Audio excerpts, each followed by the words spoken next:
वीरभद्र का कहानी बहुत ही सुंदर है। वीरभद्र नाम का एक राजा था, राजा, और उसके अगल बगल, लेकिन वो जो राजा थे बहुत बड़े धर्मात्मा थे, अपने जीवन में इतना दान पुण्य किए थे जिस दान से हम पीछे हटते हैं ना, वो राजा थे। अपने जीवन में इतना वो दान किया था, इतना धर्म किया था, बहुत अच्छे धर्मात्मा थे वो। लेकिन एक दिन उसके जीवन में क्या घटना घटी कि दूसरे राज्य के लोगों ने उसके राज्य पर चढ़ाई कर दिया। क्या कर दिया? चढ़ाई कर दिया। तो वीरभद्र बहुत ही धर्मात्मा थे, अपने जीवन में जितना हो सके दान किया। क्यों? क्योंकि राजा सोचते थे कि रहते हुए मेरे इतना सारा चीज है, क्या पता जो अब आएगा, अभी मैं राजा हूं तो अपना कर्म कर दूंगी, कर्म तो साथ ही रहेगा, धन तो साथ रहने वाला नहीं है। फिर कोई आएगा राजा बनेगा, वो पता नहीं इस धन का क्या करेगा, लेकिन मैं अपने रहते हुए इस धन का मैं सदुपयोग करके जाऊंगा। लेकिन राजा ने ऐसा सोचा था, लेकिन राजा ने उस धन को ऐसे दान किया, पानियों की तरह बहा करके दान किया, और करोड़ों गौओं को उन्होंने दान किया था, ब्राह्मण को, करोड़ों गौओं को। कैसे दान किया था? उनके जो पैर थे ना, गाय का पैर, उसके पैर में क्या कहते हैं वो जो होते हैं, लाल होते हैं, नाखून, हाँ, खुर में, उसके खुर में चांदी मड़वाते थे, खुर में चांदी लगा के, और उनके सिंग में सोने से मड़वा देते थे उस सिंग को। उसके पूंछ में मुक्ता बहुत ही कीमती मोतियों को लटका करके और मखमल का चादर उड़ा करके ऐसे दान करते थे। भाई राजा थे, कभी तो किसी चीज का है नहीं, मगर एक शिक्षा क्या मिलती है कि अपने रहते जहां तक समर्थ है उतना दान किया।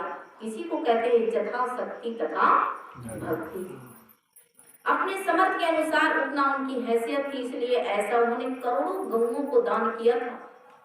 लेकिन एक दिन क्या हुआ राजा के जीवन में, जब किसी की नजर लग गई, कोई पीछा पड़ गया, तो दूसरे राज्य के लोगों ने राजा के राज्य पर चढ़ाई कर दी, और राजा और रानी किसी तरह से वहां से उन लोग लड़ना सही नहीं समझे, किसी तरह से अपनी जान को बचा करके भाग निकले।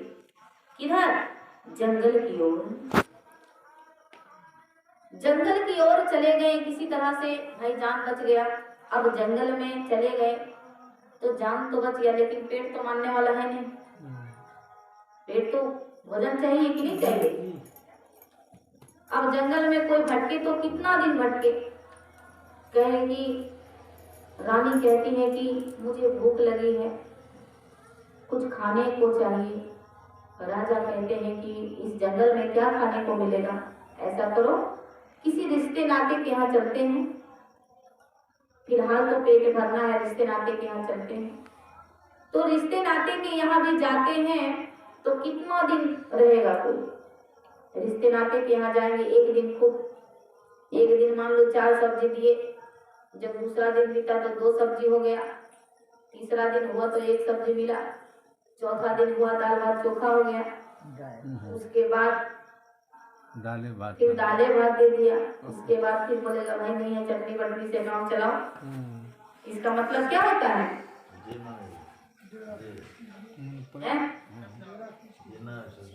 इसका मतलब क्या होता है कि मतलब हमारा इच्छा नहीं है, आप तुम यहाँ से जा सकते हो। ध्यान देंगे सभी लोग, आँख खोल करके बैठेंगे। मैं बार बार कहती हूँ ये समय ध्यान करने का नहीं है, केवल सुनने का है। आँख खोल करके सुनो, कान खोल करके सुनो। तो भाई कितने दिन तक रिश्ते के यहाँ काम चलाएंगे? तो थोड़ा दिन चलाते रहे। तो राजा सोचे कि अब यहाँ भी गुजारा होने वाला नहीं है, कि एक दिन ऐसा आएगा तो काबू की नार, और घर की नारी कौन कहे तन की नारी, कि एक समय ऐसा आ जाएगा कि घर की नारी क्या साथ देगा, आपके तन का नस नाड़ी भी साथ नहीं देगी। इसलिए राजा सोचे अब यहाँ से चलना ही ठीक होगा। लेकिन रानी कहती है कि सुनो जी, हमने सुना है कि इस नगर से कुछ दूरी पर एक मणिक नाम का सेठ रहता है।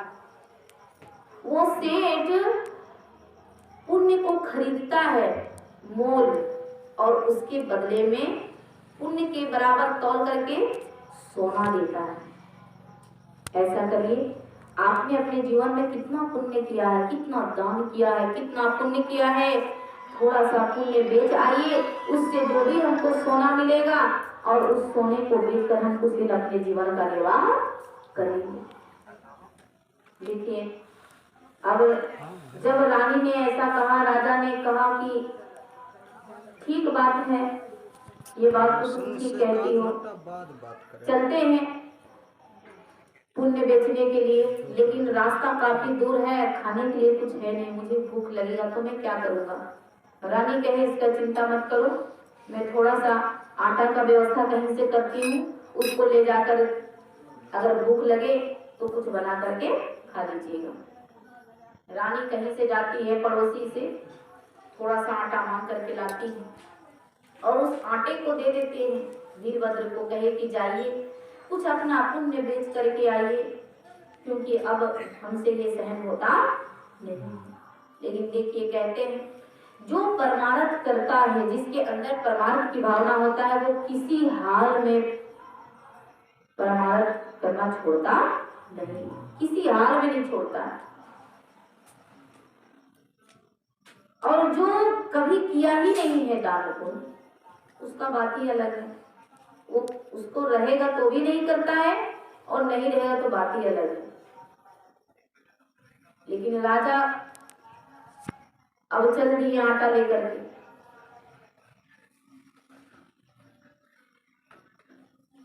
जब चले आटा लेकर के, बहुत दूर निकले, राजा को भूख लगी, एक नदी दिखाई दिया।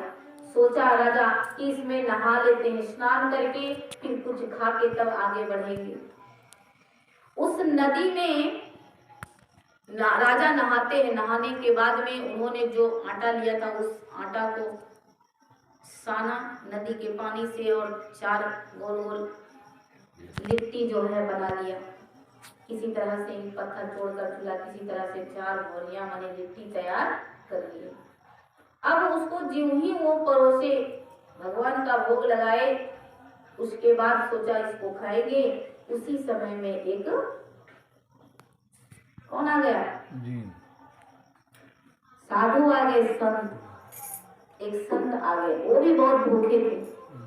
वो कहने लगे राजा से कि राजा सुनो, मुझे बहुत जोर से भूख लगी है, अगर इसमें से थोड़ा मुझे खाने को मिल जाता तो शायद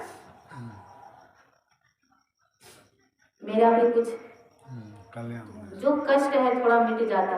अब राजा को तो दान करने की आदत थी, इसीलिए करते संकट में भी आदत, इसलिए राजा को कोई दुख नहीं, बोला कोई बात नहीं है।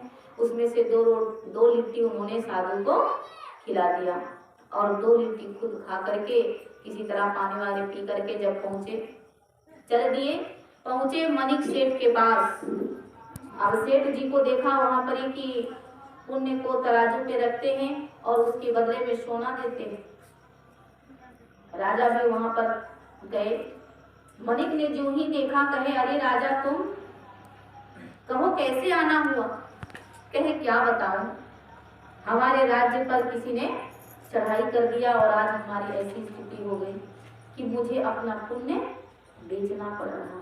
कभी कभी होता है ना ऐसा, स्थिति सामने खड़ा हो जाए, आते हैं आपके लोग जमीन बेच देते हैं अपना जायदाद कुछ करने के लिए, कि नहीं। आज राजा को अपना पुण्य बेचनी पड़ गया, ऐसा समय आ गया। राजा से कहते हैं सेठ मणिक जी कि अच्छा ठीक है, अगर तुमने कोई पुण्य किया हो तो इस कागज पर लिखो कि मैंने इतना पुण्य किया है और लिख करके इस तराजू के पल्ले पर रखो। राजा जितने भी गौएं को दान किया था करोड़ों गहुओं को दान किया था। सोने में सिंह मड़वा के, खुर में चांदी लगवा के और पूंछ में मुक्ता गुथवा के, मखमल की चादर ओढ़ाकर उसने लिखा उस पुण्य को और लिखकर तराजू के पल्ले पर डाला। जब डाला तो तराजू के पल्ला मतलब वैसे ही रहा, बराबर ही रहा, नीचे वो भारी हुआ ही नहीं ताकि उस पर कुछ सोना चढ़ाया जाए। जब नहीं हुआ तो मणिक ने देखा, बोला ये तुम क्या कर रहे हो? तुमने कोई पुण्य किया नहीं है, और अगर तुम पुण्य किए होते तो क्या तराजू का पल्ला भारी नहीं होता? यहाँ पुण्य में मोल खरीदता हूँ और बदले में सोना देता हूँ, लेकिन तुम्हारे सोना चढ़ने का कोई उपाय नहीं। राजा कहते हैं ऐसे कैसे हो गया सेठ जी? मैंने अपने जीवन में बहुत पुण्य किया है, मैंने अपने जीवन में बहुत पुण्य किया है, लेकिन पता नहीं इसमें क्या हो रहा है। फिर कहते हैं फिर से लिखो, याद करो, फिर से लिखो। फिर वो लिखता है, फिर चढ़ाता है, फिर भी कुछ नहीं होता। राजा बहुत दुखी हुए, रोने लगे। मणिक जी कहते हैं कि अरे तुमने कोई ऐसा काम किया है जो छोटा सा काम हो और बहुत बड़ा पुण्य मिलता हो? ऐसा कुछ लिखो ना, सोचो ना। अब राजा का दिमाग खुला, वो सोचने लगा कि मैं जब रास्ते में आ रहा था तो हमने एक साधु को 2 लिट्टी खिलाई और उस पुण्य को उन्होंने उस पर लिख दिया कागज पे। और जब उस पुण्य को लिख करके जब तराजू के पल्ले पर ज्यों ही उसे चढ़ाया, तराजू का पल्ला भारी नीचे हो गया। अब सोना वाला पल्ला ऐसे ऊपर उठ गया। अब मणिक जी जाते हैं, सोना निकाल करके लाते हैं, उस पे चढ़ाते हैं, फिर अंदर जाते हैं, फिर लाते हैं, फिर चढ़ाते हैं। इतना भारी हो गया वो पल्ला कि वो सेठ जी का सारा सोना तराजू के पल्ले पर चढ़ गया, लेकिन उस पुण्य का बराबरी नहीं कर पाया। सारा सोना उसका खजाना खत्म हो गया। अंत में वो सेठ जी हाथ जोड़ लिए राजा के पास में, कह रहे हे राजन, आपने ऐसा कौन सा पुण्य लिख करके डाल दिया हमारे तराजू के पल्ले पर कि मेरा सारा सोना समाप्त हो गया। कह रहे हे राजन, मैं क्या बताऊं? मैंने जब पहले लिख करके रखा था, मैंने कम दान नहीं किया अपने जीवन में। इतने सारे धन दौलत, हीरे मोती जवाहरात और करोड़ों गहुओं को मैंने दान किया था, लेकिन उस दान का कोई प्रताप, कोई पुण्य हमें दिखाई नहीं दिया।